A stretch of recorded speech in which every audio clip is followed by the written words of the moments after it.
오늘은 어린아이와 같은 신앙이라는 제목으로 말씀을 나누고자 합니다. 어떤 믿음이 어린아이와 같은 믿음이냐?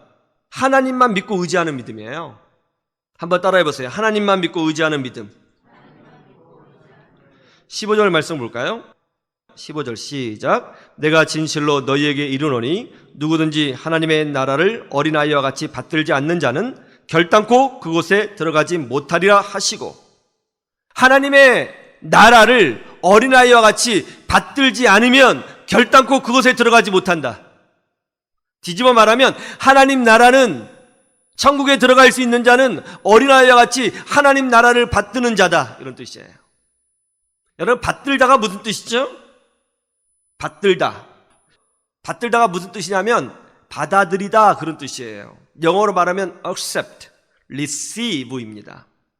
그런데 우리말의 성경에 받들다, 그러니까 마치 높은 사람을 받들다 하는 식으로 어떤 섬김의 의미처럼 느껴지잖아요. 근데 사실은 영어 성경에 있으면 보세요. 원래는 받아들이다라고 쓰였어야 합니다. 받아들이다. 하나님 나라를 어린아이처럼 받아들여라, 그런 뜻이죠. 하나님 나라를 받아들여라. 여러분, 하나님 나라를 받아들인다는 건 뭐죠? 하나님 나라에 산다는 것은 이해가 되는데 나라를 받아들인다는 건 좀 이상하잖아요. 하나님 나라를 받아들인다는 건 뭡니까? 여기서 나라라는 것은 통치하다, 다스리다, 그런 뜻이에요. 그러니까 하나님의 통치하심과 하나님의 다스리심을 받아들여라, 그런 뜻이에요. 그럼 하나님의 통치하심과 다스리심이 어떤 것이기에 그것을 어린아이처럼 받아들일 수 있는가? 하나님은 군림하시는 분이 아니시라 그의 백성을 보호하시고 지키시는 그런 통치이시다. 하나님의 선하심을 믿어라, 그런 뜻인 거예요. 여러분, 하나님의 선하심을 믿습니까? 다윗이 형들에게 도시락 갖다 주려고 전쟁터로 나갔죠. 거기서 놀라운 광경을 목격했습니다. 키가 3m 가까이 되는 엄청난 거인이 소리를 지르면서 하나님을 모독하고 이스라엘 백성을 모독하고 있는 거예요. 그의 이름이 골리앗이었습니다.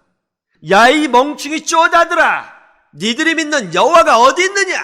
니들이 섬기는 하나님이 니들을 도와줄 수 있을 거나 같으냐? 니들이 가진 종교는 다 헛것이야. 봐라, 나한테 덤벼봐라.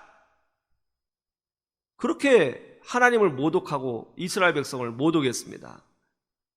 기분이 나쁘잖아요. 자존심이 상할 만하지 않습니까? 그런데도 충격적이게 사울 왕과 이스라엘 군대는 아무도 그런 골리앗을 맞서서 싸울 생각을 하지 못하고 있었던 거예요. 다윗이 그 소리를 듣는데요, 속에서 열불이 나는 거죠. 열불이 나요. 그래서 어린 다윗이 나선 겁니다. 그는 군인도 아닙니다. 싸움을 배워본 적도 없습니다. 나이도 어립니다. 무기도 없어요. 갑옷도 없어요. 아무것도 없어요. 가지고 있는 건 믿음밖에 없어요. 내가 사랑하는 하나님을 골리앗이라는 사람이 모독하는 거 듣고 못 참겠는 거예요. 여러분에게 그런 마음이 있어요? 다윗이 나섰어요. 다윗이 가지고 있는 거는 믿음밖에 없었죠. 다윗의 메시지가 굉장히 중요해요. 다윗이 골리앗하고 싸울 때 이런 메시지를 던져줬죠. 너는 칼과 방패로 나아오나, 네가 믿는 거는 물리적인 무기를 믿고 나오겠지만, 그런 뜻이죠. 나는 만군의 하나님 여호와의 이름으로 내게 나아가노라. 나는 하나님 믿고 나간다. 그리고 물맷돌로 돌을 던졌어요. 어떻게 됐어요? 그 거대한 거인이 돌 한 방에 쓰러졌습니다. 하나님이 일하신 거죠. 하나님이 역사하신 거죠. 믿으시기를 주님의 이름으로 축원합니다. 다윗 시대에 똑똑한 사람 없었을까요? 다윗 시대에 자수성가한 사람 없었을까요? 다윗 시대에 사업과 경영 능력에 탁월한 재능을 가진 사람이 없었을까요? 다윗 시대에 전술에 해박한 그런 현인이 없었을까요? 있었을 겁니다. 그런데 하나님은 배우지도 못하고 목동이고 나이도 어리고 사람들에게 무시받는 그런 다윗을 사용하셨습니다. 그 이유는 하나입니다. 그에게 어린아이와 같은 믿음이 있었기 때문입니다. 내 인생을 바꾼 가족사랑이라는 책이 있습니다. 이 책에서 이런 이야기가 기록되어 있더라고요. 재미있어서 제가 그대로 발췌를 했습니다. 자, 읽어드릴게요. 어느 날 5살짜리 딸이 아빠에게 다가와 다소 괴로운 목소리로 물었다. 아빠, 너무 더워요. 수영장 가면 안 돼?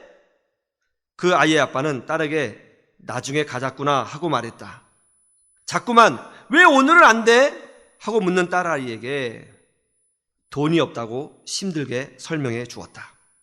그러자 딸아이는 하나님한테 부탁할 거야 라고 말하고는 약간 도전적인 태도로 자신의 방으로 뛰어들어갔다. 아빠는 방문 앞에 서서 딸이 하나님께 하는 기도를 들었다. 하나님, 여기는 오늘 너무너무 더워요. 진짜 너무너무요. 난 수영장에 가고 싶어요. 아빠는 돈이 없어서 저를 데려갈 수 없대요. 그러니 제발 하나님이 어떻게 좀 해주실래요? 고맙습니다. 예수님으로 아멘. 아이는 수영복을 입었다. 그리고 목에다 수건을 두르고 현관을 향해 걸어가며 이렇게 선언했다. 밖에 나가서 하나님이 어떻게 하실 건지 기다릴 거야. 딸아이는 무릎에 팔꿈치를 붙이고 손에 턱을 받친 자세로 현관 앞 계단에 자리 잡고 앉았다. 바로 그때 전화가 울렸다. 전화를 한 사람은 이웃집 부인이었다.